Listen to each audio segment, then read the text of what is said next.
Assalamualaikum warahmatullahi wabarakatuh. Waalaikumsalam. Allahu Akbar, Allahu Akbar,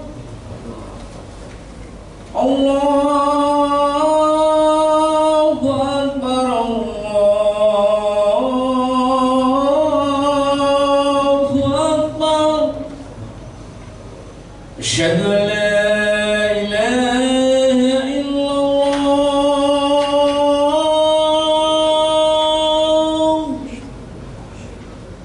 أشهد أن لا إله إلا الله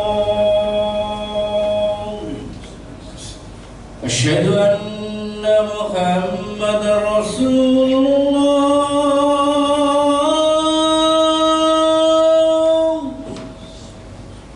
أشهد أن محمدا رسول الله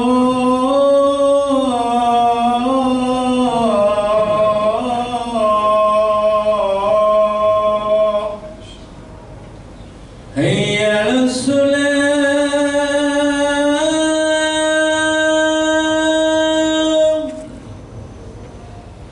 هيا على السلام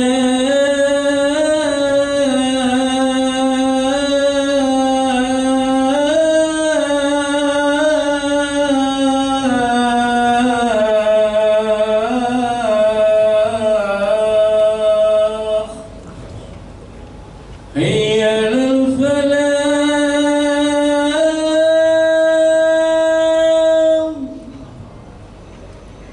هيا على الفلاح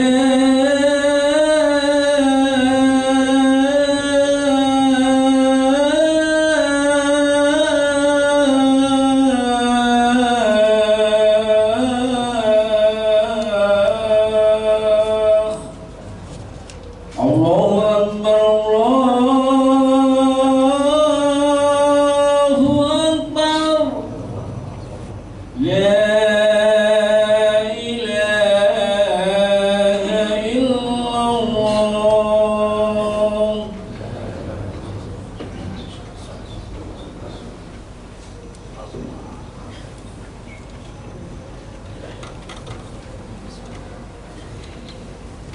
إن الحمد لله نحمده ونستعينه ونستهديه ونتوب إليه ونعوذ بالله من شرور أنفسنا وسيئات أعمالنا من يهده الله فلا مضل له ومن يضلله فلا هادي له أشهد أن لا إله إلا الله وحده لا شريك له وأشهد أن محمدا عبده ورسوله لا نبي بعده اللهم فصل على هذا النبي الكريم سيدنا ومولانا محمد وعلى آله وصحبه ومن تبعهم بإحسان إلى يوم الدين أوصيكم ونفسي بتقوى الله فقد فاز المتقون. قال الله تعالى في كتابه الكريم أعوذ بالله من الشيطان الرجيم بسم الله الرحمن الرحيم يا أيها الذين آمنوا اتقوا الله حق تقاته ولا تموتن إلا وأنتم مسلمون. وقال أيضا نحن نقص عليك نبأهم بالحق إنهم فتية آمنوا بربهم وزدناهم هدى وربطنا على قلوبهم إذ قاموا فقالوا ربنا رب السماوات والأرض لن ندعو من دونه إلها لقد قلنا إذا شططا Sadaqallahul adzim wa sadaqa rasulullah. Alhamdulillah, segala puji milik Allah Subhanahu wa taala yang telah menancapkan iman di dalam hati kita sehingga kita masih terus berada di dalam jalannya. Mudah-mudahan dari Jumat ke Jumat dosa-dosa kita diampuni oleh Allah Subhanahu wa taala dan mudah-mudahan nanti pada waktunya kita meninggal dunia dalam keadaan husnul khatimah. Amin ya rabbal alamin. Sidang Jumat yang dirahmati Allah Subhanahu wa taala, takwa ini adalah tema utama yang harus diangkat dan nasihat yang paling utama dalam setiap Jumat adalah nasihat takwa. Nah, terkait dengan takwa ini kita juga memahami bahwa dia merupakan daya dorong bagi setiap muslim untuk melakukan kebaikan, terutama ketika di sekitarnya atau di masanya itu ada kezaliman, maka lebih didorong lagi, lebih terdorong lagi untuk menyampaikan kebenaran, meluruskan yang keliru, sekaligus juga menjadi inspirasi bagi yang lain. Walaupun sudah lewat, kita sebagai bangsa Indonesia pada tanggal 28 Oktober yang lalu memperingati, walaupun tidak gegap gempita, tapi memperingati Kongres Pemuda kedua, yang kemudian menjelma menjadi acara atau satu peristiwa bersejarah yang kita kenal sebagai Sumpah Pemuda tahun 1928. Saya tidak akan membahasnya karena ini bukan tempatnya. Namun perlu kita sadari bahwa ketika pemuda-pemuda itu berkumpul, kemudian merumuskan dan menyepakati, sekalipun mereka banyak perbedaan, mereka ingin bertanah air yang satu, ya, ingin berbangsa yang satu, bahkan menurunkan ego-egonya, berbahasa yang satu. Maka kita ketahui bahwa ini merupakan satu keinginan yang luhur, bukan kepentingan-kepentingan tertentu, agar bangsa ini memiliki jati diri. Ingat bahwa tahun 1928 itu kita masih dijajah. Jadi pemuda-pemuda lah yang pertama kali menggagas bahwa kita ini segera memiliki semangat kebangsaan. Oleh sebab itu, kalau kita lihat di dalam Al-Quran, pemuda, contoh pemuda yang sering diangkat oleh Allah Subhanahu wa Ta'ala, bahkan kalau hari Jumat itu suratnya menjadi salah satu di antara surat yang sunnahnya dibaca di hari Jumat, yaitu surat Al-Kahfi. Al-Kahfi disunahkan Nabi SAW setiap Jumat kita baca, di samping tentu surat-surat yang lain. Nah, di dalam surat Al-Kahfi tentu saja bercerita tentang para pemuda. Di ayat ke-13 itu Allah berfirman, A'udzubillahi minasyaitonirrajim, nahnu naqussu 'alaika bil haqq. Kamilah yang bisa menerangkan kisah mereka dengan sebenar-benarnya kepadamu, wahai Muhammad. Jadi di zaman Nabi pun orang membicarakan tentang Ashabul Kahfi, tapi banyak-banyak versi-versi. Nah, Allah beritahu ini versi yang benar. Tentu saja dari Allah Subhanahu wa Ta'ala sudah pasti benar. Apa deskripsinya? Kita perhatikan. Innahum fityatun, sesungguhnya mereka itu adalah para pemuda. Bahasa Arab fityah bisa mewakili pemuda, walaupun ada istilah lain seperti syabab. Syabab itu bicara tentang usia, muda dalam arti usia. Sedangkan fityah itu pemuda yang bukan hanya usianya saja muda, tetapi memiliki kebersihan hati untuk memperjuangkan idealisme yang biasanya hilang seiring dengan bertambahnya usia. Nah, idealisme kadang-kadang hilang. Maka dalam konteks khutbah Jum'ah yang singkat ini, saya ingin katakan nasihat kepada diri sendiri, usikum wa nafsi bitaqwallah, dan juga kepada para jamaah, bahwa kita itu boleh jadi usianya sudah tidak muda lagi, tetapi manakala keluhuran, kebenaran dan kesucian hati kita terjaga, kita disebut fityah. Apa cirinya? Kata Allah, yang pertama amanu. Jadi beriman itu harus dijaga. Tidak boleh ada kompromi dengan keimanan. Kita boleh miskin, bisa kaya, bisa punya kedudukan, gak punya kedudukan. Mungkin kita tidak terkenal, mungkin kita terkenal, apapun itu, tapi yang tidak boleh hilang dari definisi diri kita, jati diri kita adalah beriman. Itu dulu. Karena dengan ini bisa melakukan yang lain. Yang kedua, Allah ingatkan, amanu bi rabbihim, beriman kepada Allah, wa zidnahum huda. Jadi orang yang beriman dengan sebenar-benarnya iman itu Allah tambahkan petunjuk. Nah, ini yang membedakan kita nantinya. Ya, semua bisa mengaku beriman, tapi kalau dia tidak rawat dengan baik, tidak rawat dengan takwa tadi yang tiap Jumat kita diingatkan, maka tidak bertambah petunjuk. Makanya kita biasa-biasa saja, tidak punya efek positif kepada lingkungan. Jangankan lingkungan, bisa jadi efeknya positif kepada dirinya sendiri pun tidak terasa. Boleh tanya di rumah, kalau mau jujur orang rumah itu gimana ngelihat kita? Istri, anak, orang tua, keluarga, lingkungan. Coba tanya, apakah kita itu anggota yang positif? Bahasanya Allah tuh wazidnahu, udah ditambahkan. Kalau definisi berkah itu kan ziyadatul khair. Apa itu berkah? Selalu kita minta yang penting berkah. Dapat dikit gak apa-apa, yang penting berkah. Ngerti gak berkah itu apa? Bertambahnya kebaikan. Bertambahnya kebaikan. Adanya keinginan kita untuk menjadi anggota keluarga yang baik, pemimpin rumah tangga yang baik, yang mengikuti aturan Allah.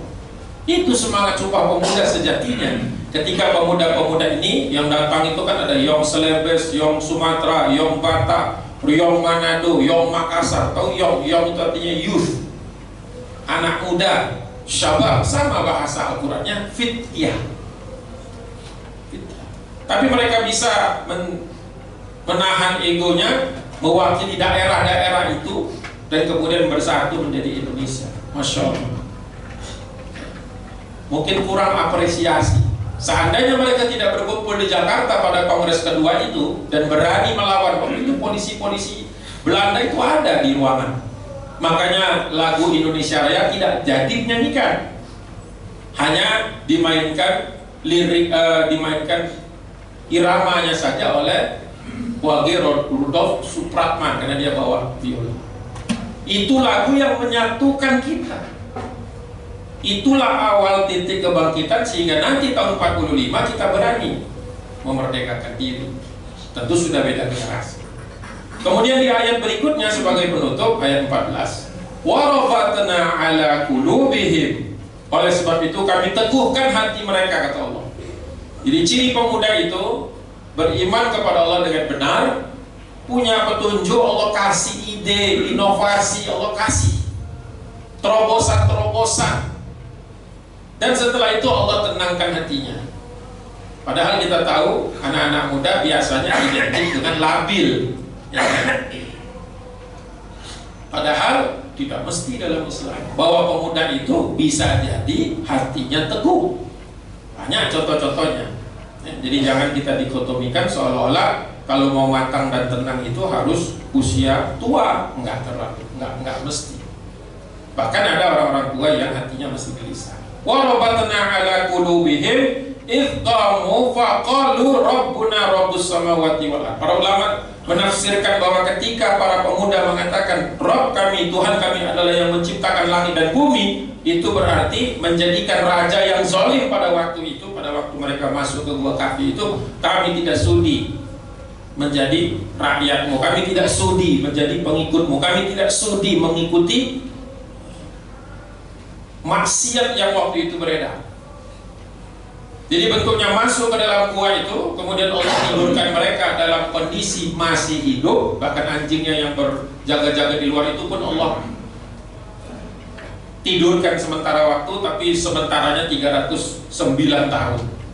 Tapi itu dalam pembahasan lain saja. Tapi intinya untuk khutbah Jumat, karena memang harus pendek, lan nad'u min dunihi ilahan. Kami tidak akan mengajak untuk menyembah yang lain, ilah yang lain selain Allah. Tauhid itu, itulah intisari takwa.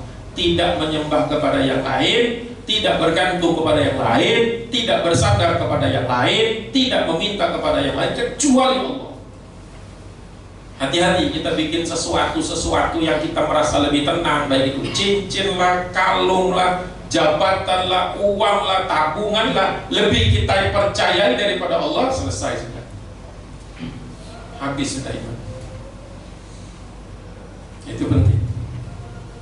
Sampai Allah tutup laqad qulna idza syatata. Kalau sampai ngomongnya seperti itu, keluar dari tauhid, keluar dari kepercayaan, keyakinan kepada Allah, laqad qulna idza syatata. Maka itu sebuah perkataan yang jauh dari kebenaran, kata Allah. Makin sesat itu. Makin jauh dari kebenaran, sekalipun kaya, sekalipun hebat, sekalipun terkenal, sekalipun influencer, sesat. Barakallahu li wa lakum fil Qur'anil azim wa nafa'ani wa iyyakum bima fihi minal ayati wa dzikril hakim. Aqulu qawli hadza astaghfirullahal azim wa lakum wa lisairil muslimina wal muslimat min kulli dhanbin fastaghfiruhu innahu huwal ghafurur rahim.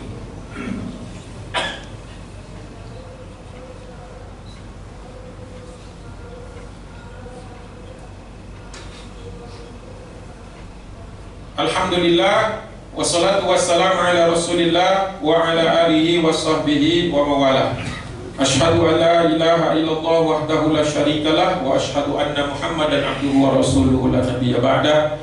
Allahumma salli ala Muhammad wa ala alihi wa sahbihi wasallim. Innallaha wa malaikatahu yusalluna 'alan nabi ya ayyuhalladzina amanu sallu 'alaihi wa sallimu taslima. Marilah kita di khutbah yang kedua ini bermunajat kepada Allah Subhanahu wa taala, berdoa kepada Allah dengan sebenar-benarnya doa, bukan doa yang apa istilahnya formalitas ya. Betul-betul doa memohon kepada Allah, meminta kepada Allah atas segala masalah-masalah urusan kita. Dan jangan lupa kita doakan juga saudara-saudara kita yang ada di Palestina dan sekarang yang ada di Sudan. Mereka mengalami genosida, sesuatu yang dulu Indonesia pernah rasakan walaupun lebih sedikit. Jangan sampai kita lupa, sesungguhnya kita hidup alhamdulillah hari ini di negeri dalam keadaan sehat, dalam keadaan relatif baik ya. Mudah-mudahan terus negeri kita ini menjadi negeri yang kemahrifatan jinawi dan juga sebagai negara yang dipenuhi berkah Allah SWT. Bismillahirrahmanirrahim. Alhamdulillahirabbil alamin, hamdan na'imin, hamdan syakirin, hamdan thayyiban mubarakan katsiran, hamdan yuwafi ni'amahu wa yukafi mazidah. Ya Rabbana lakal hamdu kama yanbaghi li jalalikal karim 'azimi sultanik. Wassalatu wassalamu ala asrafil anbiya'i wal mursalin wa ala alihi wa ashabihi ajma'in. Allahumma ighfir lil muslimina wal muslimat wal mu'minina wal mu'minat al ahya'i minhum wal amwat innaka sami'un qaribun mujibud da'wat ya qadi wa yal hajat. Allahumma ighfir lana wa liwalidina warhamhum kama rabbawna shighara. Rabbana la tuzigh qulubana ba'da idh hadaitana wa hab lana min ladunka rahmah innaka antal wahhab. Allahumma inna nas'aluka salamatan fid din wa afiyatan fil jasadi wa ziyadatan fil ilmi wa barakatan fil rizqi wa taubatan qabla al maut wa rahmatan 'indal maut wa maghfiratan ba'dal maut. Allahumma hawwin 'alaina fi sakaratil maut wan najata minan nar wa afa'inta hisab. Allahumma sul ikhwanana al mujahidin fi Filistin, Allahumma sul ikhwanana al mujahidin fi Sudan. Allahumma a'izzal islam wal muslimin wa ahlikil kafarata wal musyrikin wa damir a'da'aka a'da'ad-din. Wa sallallahu ala sayyidina Muhammadin nabiyil ummi wa ala alihi wasallam. Ibadallah, innallaha ya'muru bil 'adli wal ihsan wa ita'i dzil qurba wa yanha 'anil fahsya'i wal munkari wal baghi. Ya'idukum la'allakum tadhakkarun washkuruhu 'ala ni'amihi yazidkum wa la dzikrullahi akbar. Aqimis shalah. Allahu Akbar.